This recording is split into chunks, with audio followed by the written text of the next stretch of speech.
pessoal que está no online aí, galera que está lá na internet. Temos aqui um vadimeco, né, uma doação lá do grande amigo Guilherme, que fez uma doação de vários códigos. E pelas turmas que eu tenho passado, eu tenho levado o código para sortear.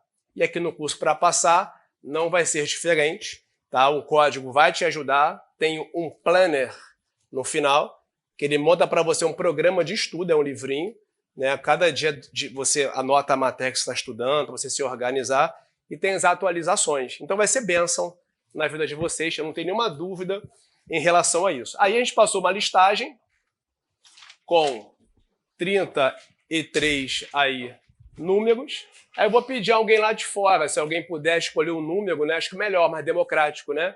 Alguém lá de forma aleatória. Diogão, pode chamar alguém ali de fora, por gentileza? Acho que tem uma colega aqui na entrada. Só pra... É Márcia o nome dela? Então, beleza. E aí... Ah, quer falar o número? Pode ser, então beleza. Então, vou pegar o amigo Flamengo. Escolhe um. Aleatório, 1 a 33. 23, 23, 23, 23, 23. Renzo Gutierrez de Jesus. Parabéns. Chega aí. Parabéns. Renzo. Legal aí, cara. Chega aí. Chega aí. Bem, vamos tirar uma foto aqui, tá? Faz uma foto aí, lá para passar online, ó.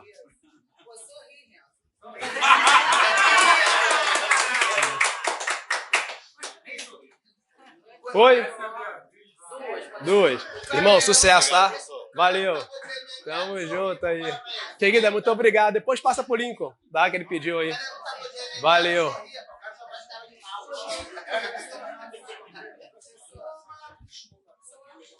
Não, tá perfeito. Tá, obrigado, tá bom? Ah. Vamos lá, pessoal. É importante ter o código.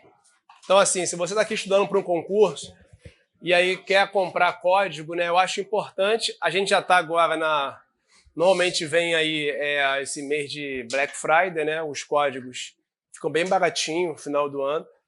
Então, quem esperou até agora, não teve código até agora, espera mais um mês, 2 aí, você compra nessas livrarias com preço bem em conta e você vai adotar um código. Por exemplo, esse aqui eu trouxe para aula, eu já li diversos códigos, eu gostei desse aqui que eu achei ele bem organizado. Mas tem várias editoras, tem Saraiva, né? Tem um que é só carreiras policiais, tem uns que é só para carreiras administrativas, né? E a vantagem de um código, qual que é? Pô, ele é o seu material. E você, quando vai, né, estudar com o seu material, eu acho que fica menos doloroso aí, né, esse estudo. Porque você acaba criando intimidade com ele. Quando você abre o troço, você vai grifando os principais artigos, né? Se isso acontece com você, eu tinha muita dificuldade em língua portuguesa. E eu passei assim a crescer um pouquinho em língua portuguesa para concurso público, quando eu comprei uma gramática. Eu falei, cara, eu vou comprar uma gramática para resolver esse problema na minha vida. Porque ninguém merece. Você ir bem no direito, chegar no português, se acertar de 40, acertar 10, 12. Muito ruim. Então, quando você pega uma gramática, eu já sabia mais ou menos onde é que estava o assunto.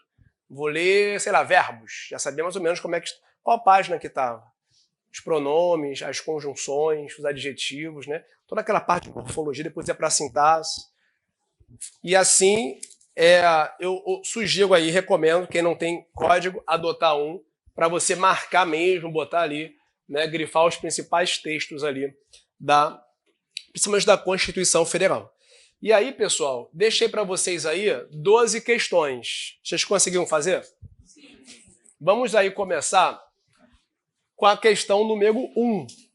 Vamos pegar a número 1. E, obviamente, quem se tratando de CESP-UNB, o que nós temos aí? Aquela possibilidade de quê? De deixar em branco se eu não souber.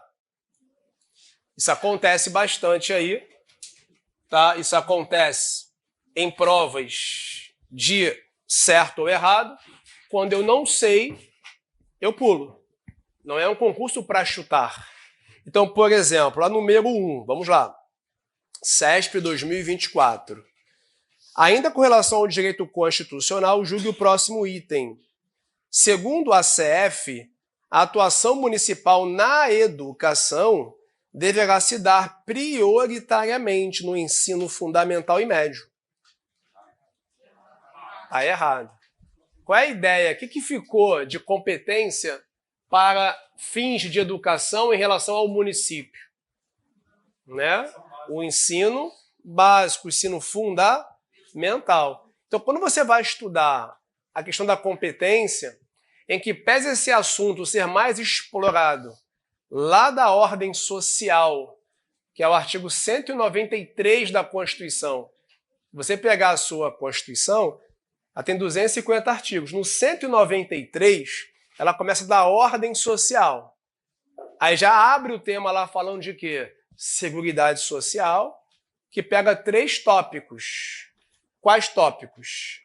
Saúde, previdência social e assistência social. Daqui a pouquinho a gente vai ter novamente concurso para o INSS.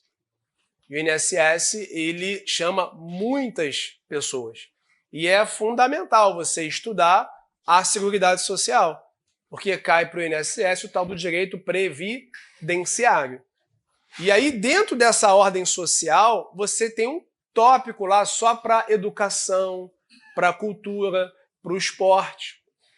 E aí, qual a importância disso? Saber que cada ente da federação ganhou uma parcela de competência.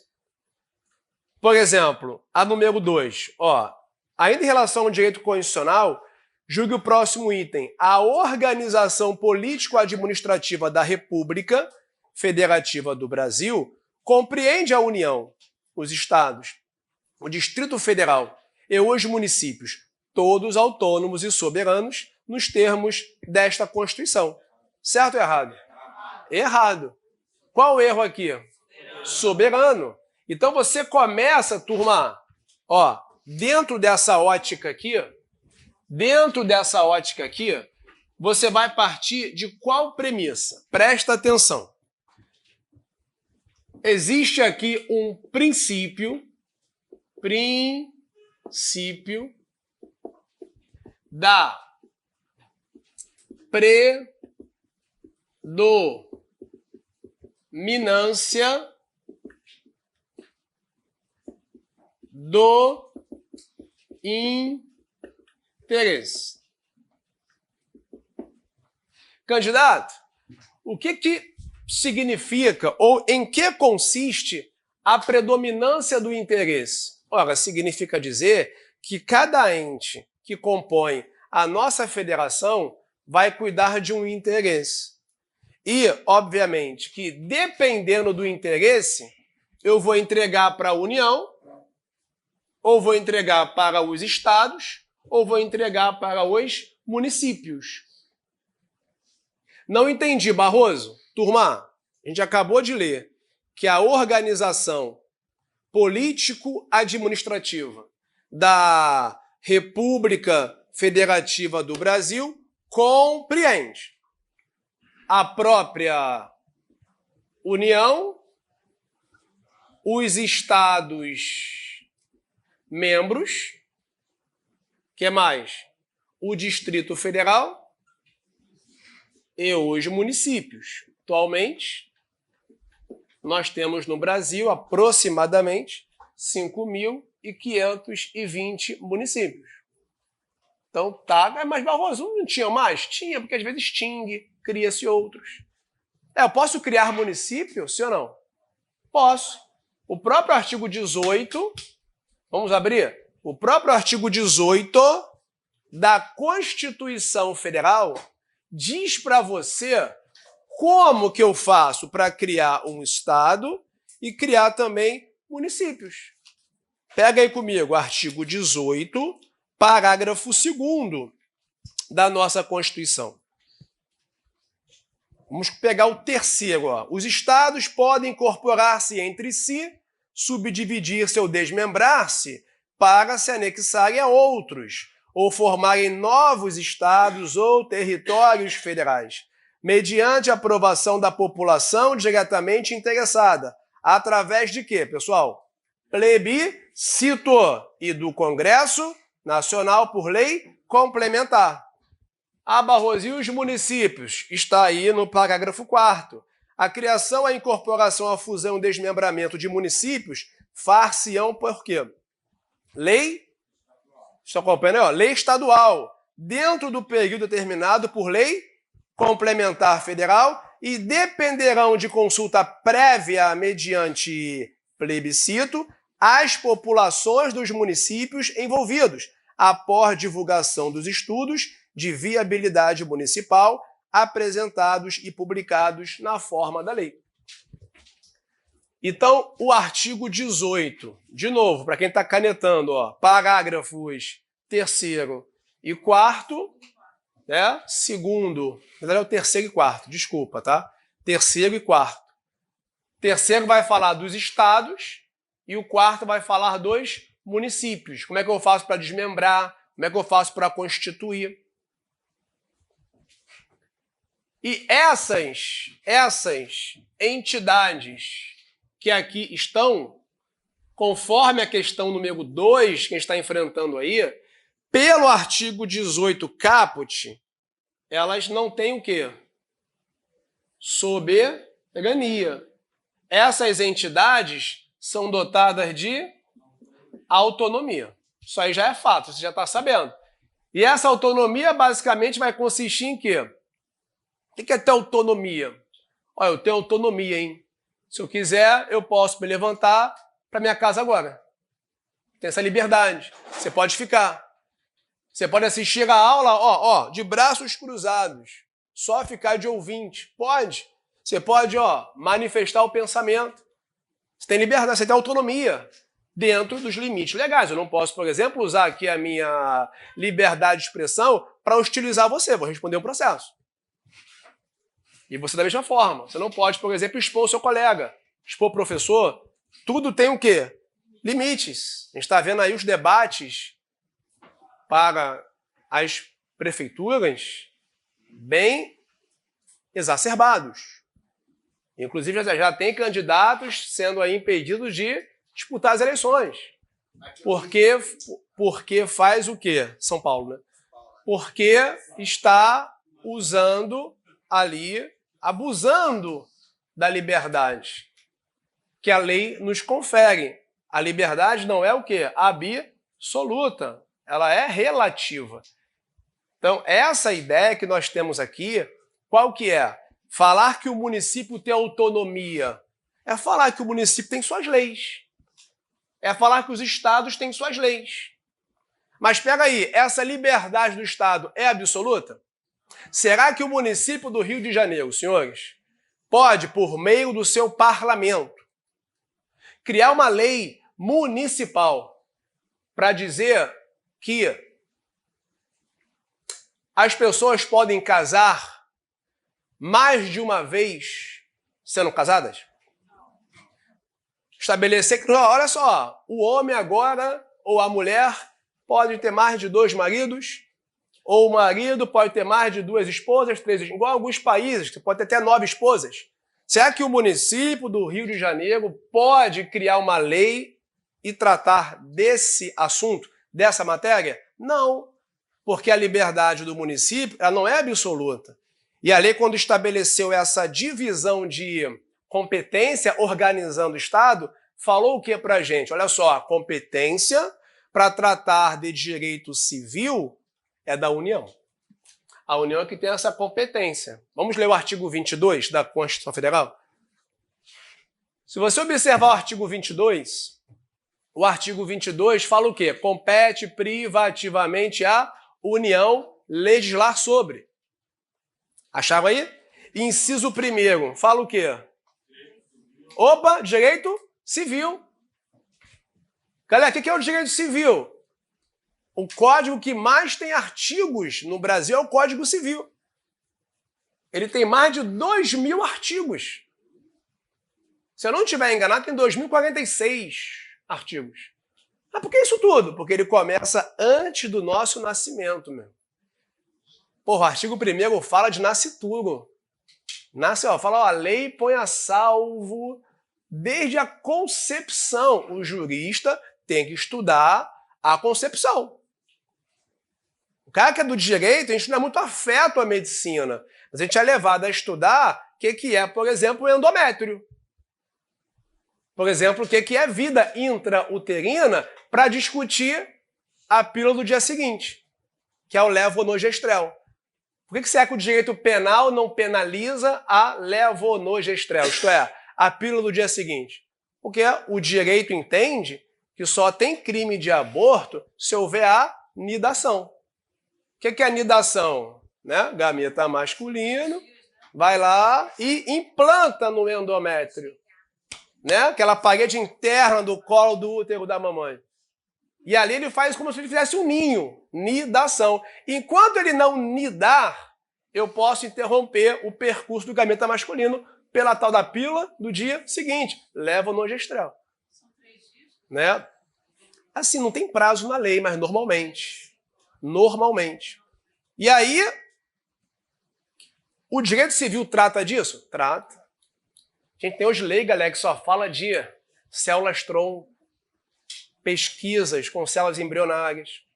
E detalhe, o direito civil vai até depois da morte.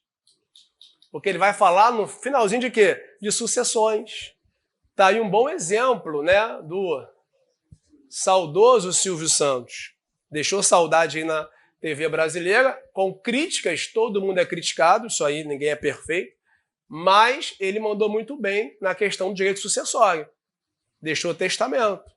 Ó, a empresa vai ficar com A, fulano vai ser presidente, você vai apresentar o programa, X para cada filha, ou seja, ele já resolveu. Há países que obrigam a pessoa, quando faz uma certa idade, testar.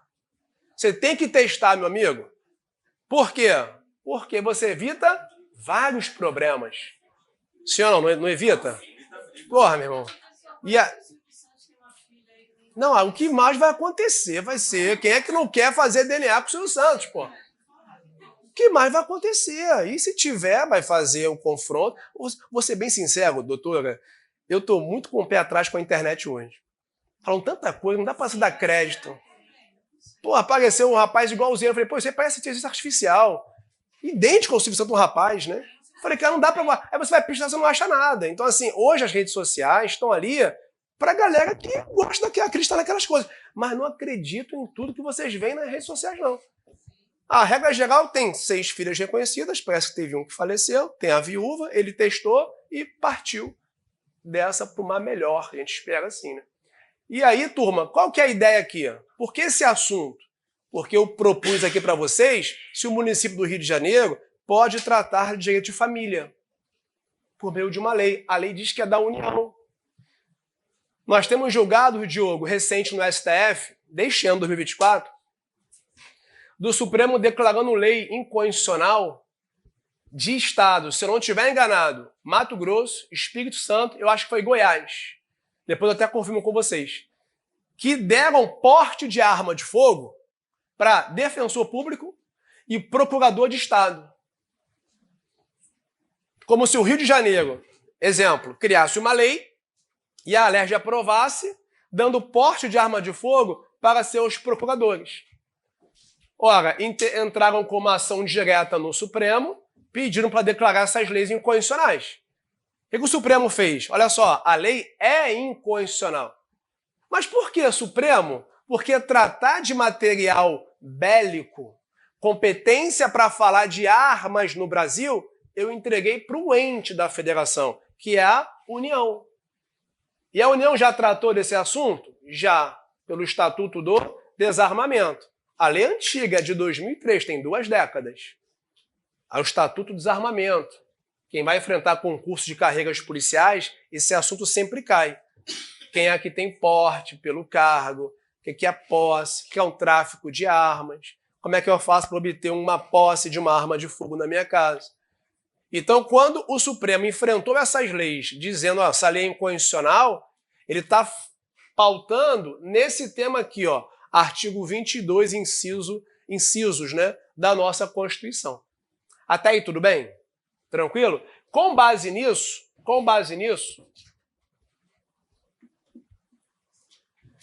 nós temos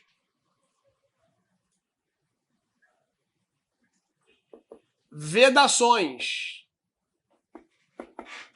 Acompanha aí comigo no artigo 19 da CF. Que Brasília é a capital federal, nós já sabemos.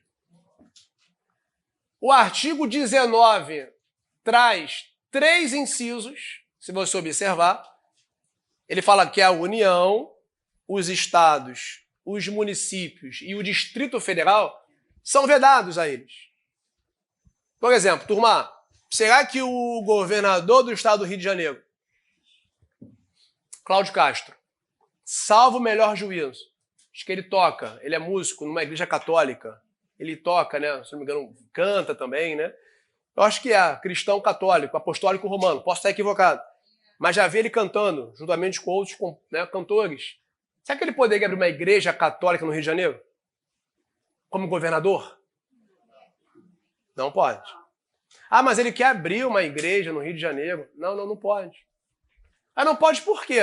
Porque a Constituição de 88 veda aos estados criar vínculo com a igreja. Veda ao Estado subvencionar igrejas.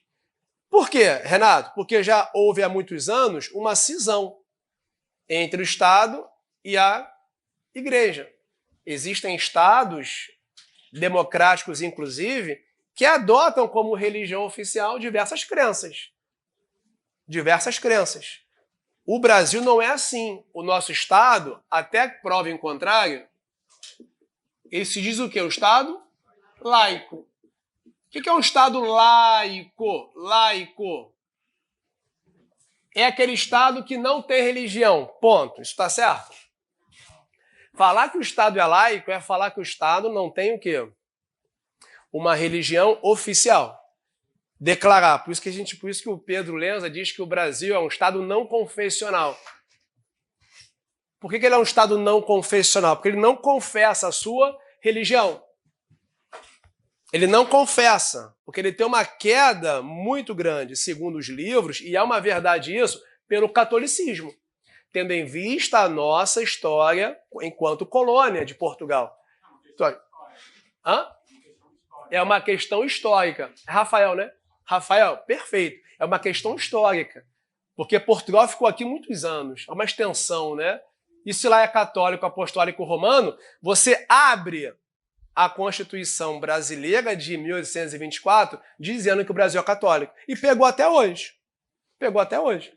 Tanto que você tem na nota de real, Deus seja louvado. Sim, o ideal, assim, eu acho que acabar não tem como. Porque o Brasil é um país cristão. Já fizeram pesquisas. A maioria dos brasileiros é católico, apostólico romano. Pelas crenças. Você tem a igreja protestante, você tem as né, diversas religiões. Diversas religiões. Protestante, né? Protestante, exatamente. Isso, assim, a gente não tem como precisar, mas que cresce muito.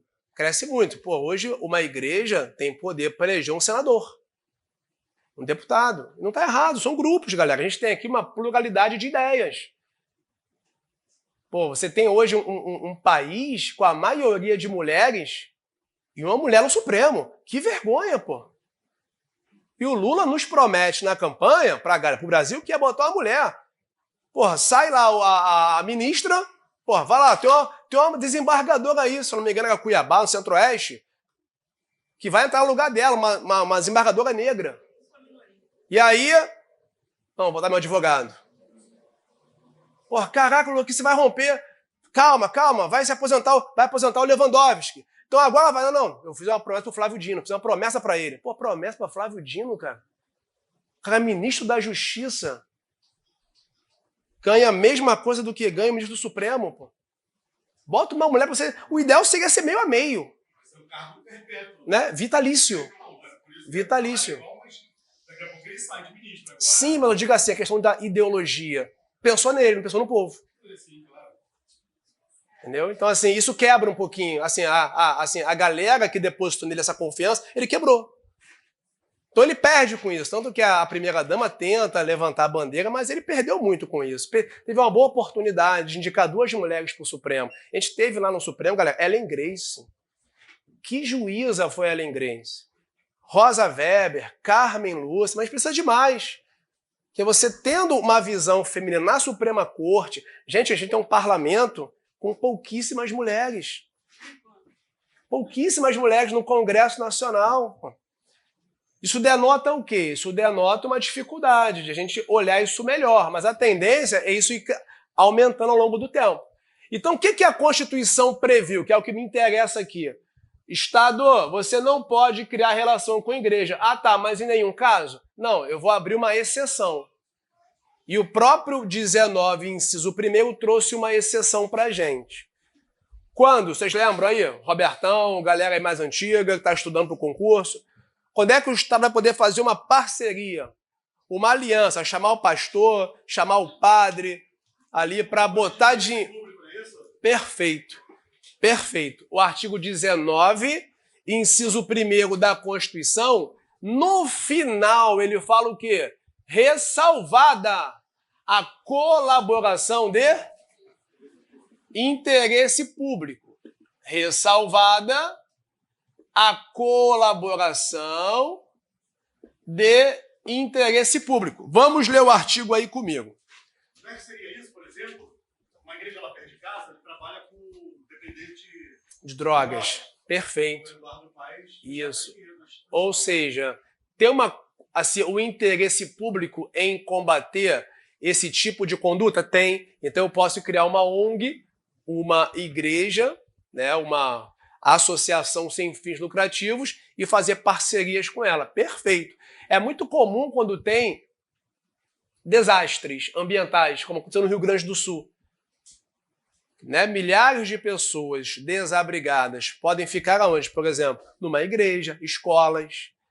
Aí o Estado pode fazer o quê? Mandar para a escola, para a igreja, medicamentos, roupas, colocar dinheiro ali naquela igreja, visando o quê? Não é o interesse do governador, do presidente da República, é aí visando, né, ao interesse coletivo. E eu vou ler aqui para vocês, inciso terceiro, para quem está sem a Constituição. Ó, é vedada a União aos Estados, ao DF e aos municípios. Inciso 1º. Estabelecer cultos religiosos ou igrejas, subvencioná-los, embaraçar-lhes o funcionamento ou manter com eles ou seus representantes relações de dependência ou aliança, ressalvada, na forma da lei, a colaboração de interesse público. Então o artigo é muito claro nesse aspecto. A gente teve no governo anterior do Eduardo Paes, o Marcelo Crivella, que geriu aí o Rio de Janeiro por 4 anos, e no governo Marcelo Crivella, no intervalo do almoço, os servidores iam para uma sala fazer cultos religiosos. Aí a imprensa local foi lá, né, falar que o Marcelo Crivella estava estabelecendo cultos na prefeitura. Só que aí depois identificaram, e assim, a parte ruim é essa. Você joga uma informação que você acaba com o gestor, depois você percebe que, não é isso não, pô, maior fake news, você não se retrata. Devia se retratar, mas não se retratou. Por quê? É comum entre os servidores do município do Rio, no intervalo, irem para uma sala durante o almoço fazer um culto. Tem uma galera que vai lá, toca a corimba, tem uma galera que dá a mão, faz louvor, a outra reza lá o Pai Nosso. E isso é desde a época do Conde. Não é de agora, isso tem mais de 20 anos no Rio de Janeiro, é uma tradição no município do Rio de Janeiro, entre os servidores. Ainda até hoje tem na gestão do Eduardo Paes, ele teve por 2 mandatos lá atrás. Por que ele não poderia, se partisse isso do prefeito? Aí não, porque ele estaria o quê? Olha o inciso 1º, estabelecendo o culto religioso, não pode. Mas os servidores, por livre e espontânea vontade, no horário de almoço, que é o intervalo, em tese, não remunerado, dedicar aquele tempo à sua fé. Não tem nenhum problema em relação a isso aí. Ok? Inciso 2º, o que fala aí? Lê aí.